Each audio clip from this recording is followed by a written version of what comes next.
ఎందుకు ఆమెని సెలబ్రేట్ చేస్తున్నామో, ఆమె లైఫ్ని, ఆమె తుది ప్రయాణాన్ని అనేది మీకు చెప్పాలని అనిపించింది.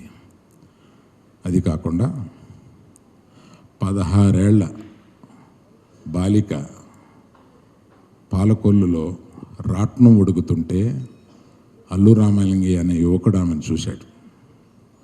చూసి ఆమెను పెళ్లి చేసుకోవాలని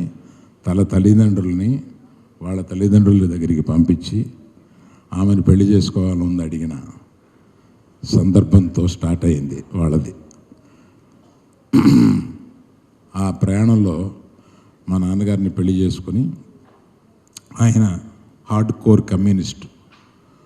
ఆయన అర్ధరాత్రి తన సహచరులను తీసుకొచ్చి ఆమెను లేపి భోజనం పెట్టమంటే అర్ధరాత్రి వండి వాళ్ళందరికీ భోజనం పెట్టేది.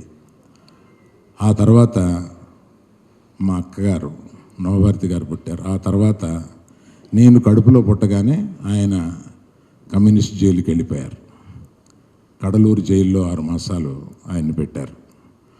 అంతకుముందే ఆయన స్వతంత్ర పోరాటంలో కొంతకాలం జైల్లో ఉన్నారు. ఆ తర్వాత కమ్యూనిస్టు, ఆ తర్వాత జైలు, ఆ తర్వాత అవన్నీ వదిలేసి ఆర్టిస్టుగా అవ్వాలని ప్రజానాట్యాల మండలితో ఆయన కొంతకాలం ప్రయాణం చేసి దాని ద్వారా సినిమాల్లోకి వచ్చి గరికపాటి రాజారావు గారు ఆయన్ని చూసి సినిమాల్లోకి తీసుకొచ్చి సినిమాల్లో పుట్టిల్లు అనే సినిమాల్లో ఆయన్ని జమున గారిని ప్రవేశపెట్టారు.